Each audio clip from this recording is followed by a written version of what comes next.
Shoulder up your gun, whistle up your dogs. Shoulder up your gun, whistle up your dogs. We're going out to catch a groundhog. Ooh, groundhog.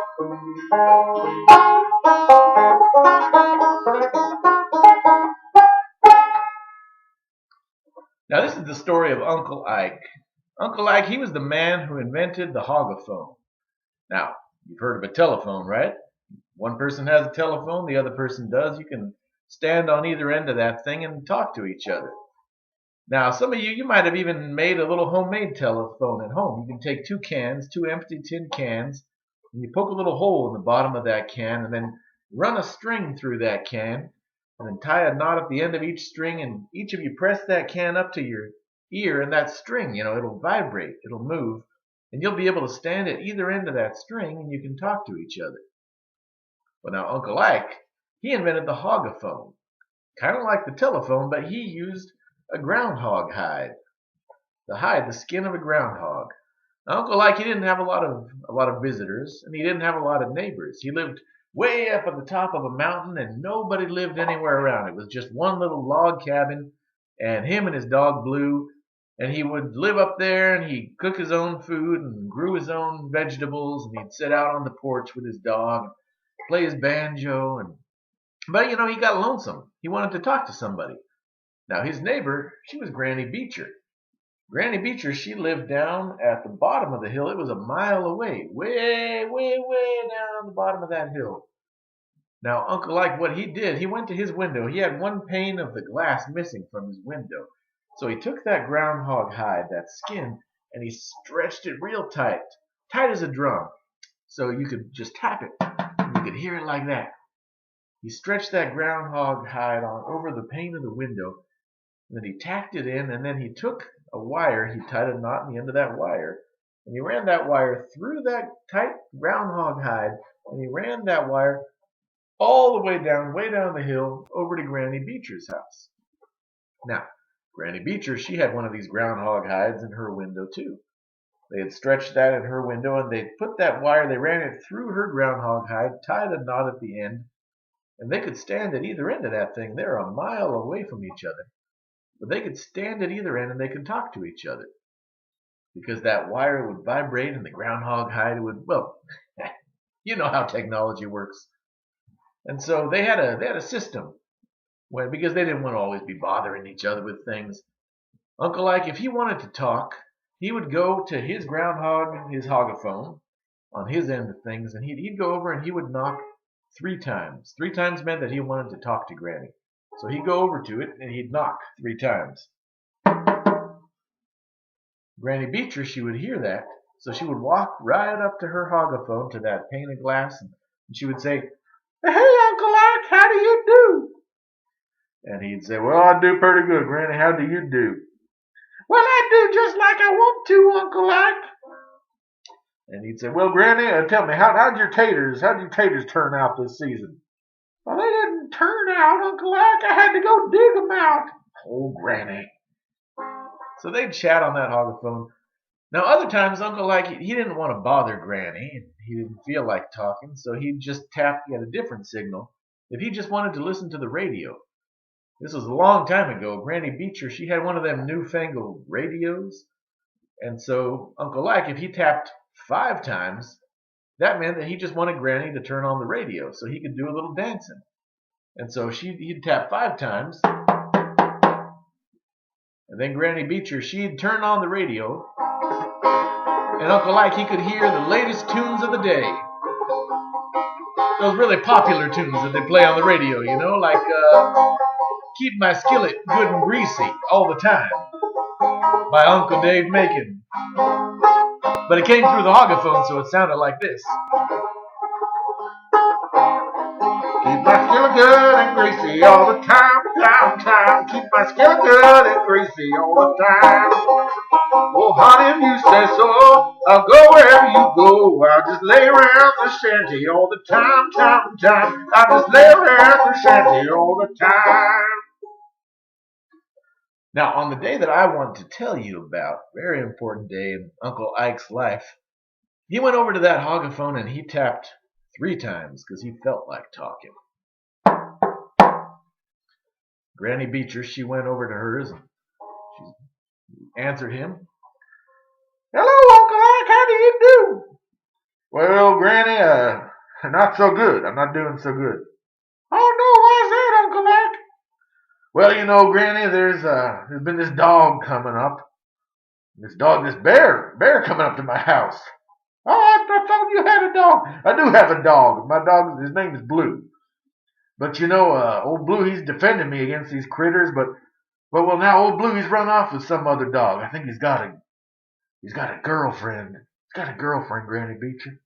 "Oh, old Blue's got a girlfriend." "Yeah, so old Blue's not around, and well, I don't know what I'm going to do because this bear's been coming around my house. Old Blue's not around to chase him off. I don't know what to do." "Well, Uncle Ike, I reckon you're going to have to just wait up for that bear with your shotgun." "Well, I reckon you're right, Granny. Thank you for the advice." "Well." So Uncle Ike, that's exactly what he did. That night he made himself a big pot of coffee, and he sat out on his rocking chair on the front porch, and he just sat there and he sipped cups of coffee, and he just waited for that bear. And he sat there, the sun went down on the horizon, it got dark, and he just sat there playing all the tunes he knew on the banjo, and he didn't have to repeat a single one because he knew so many.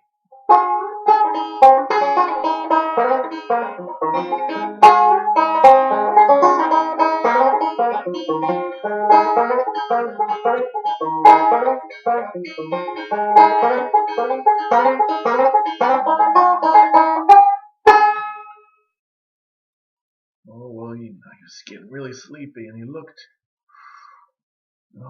over on the sun. You could see the sun starting to rise. It's the end of the night.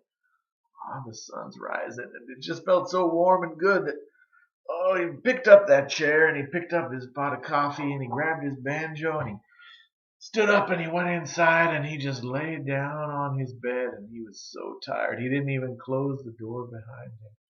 He laid down on his bed. He went to sleep. Well, Uncle Ike, he woke up at some point by this terrible noise. I've never heard a noise like that before.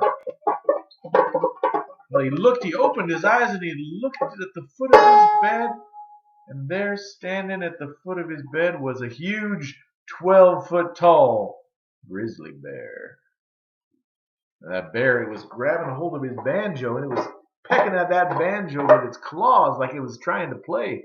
Whew, Uncle Ike, he was terrified. Terrified. So he ran over to the Hogaphone, to that window with the groundhog hide stretched all over it. And he ran over and he just knocked on that window. He didn't even think about how many times he was knocking. Well, he was afraid. He didn't count the knocks, but it was 5 knocks. Granny Beecher down at her house, she heard those 5 knocks, and she thought Uncle Ike, he just wanted to listen to the radio. So she went over and she turned on the radio for him instead. Shoulder up and down, listen up your dogs. Shoulder up and down, listen up your dogs. We're going off to catch groundhog. Oh, groundhog. Now, Granny Beecher, she went about her chores. She was washing dishes, cooking breakfast. But, you know, she kind of stopped because she heard something coming through her end of the Hogaphone. And it sounded like this. She heard a voice going, "Rah, rah, rah."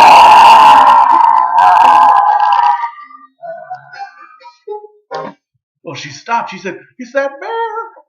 She dropped everything. She ran all the way. She's in good shape. Ran all the way up the hill, all the way up to Uncle Ike's house. When she got up there,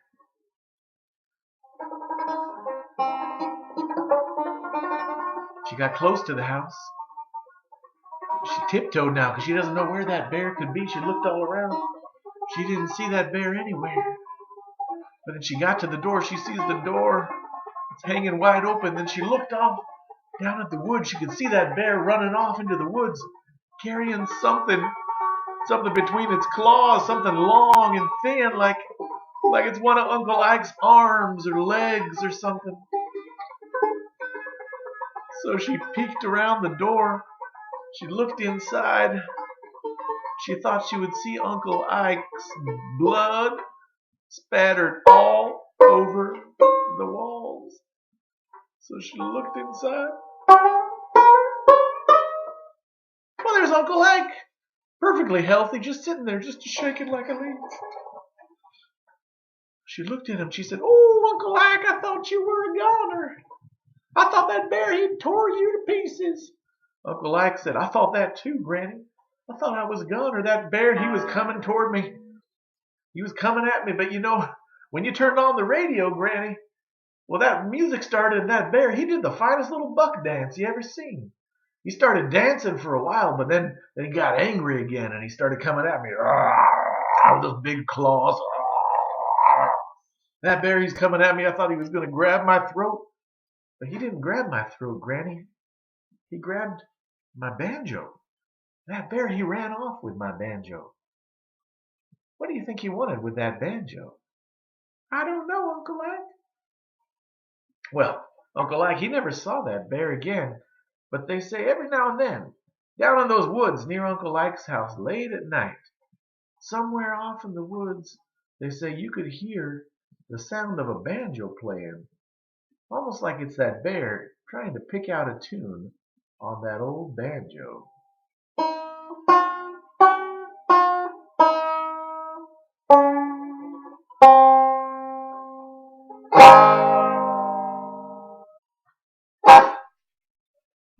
Uncle Ike and the Hogaphone.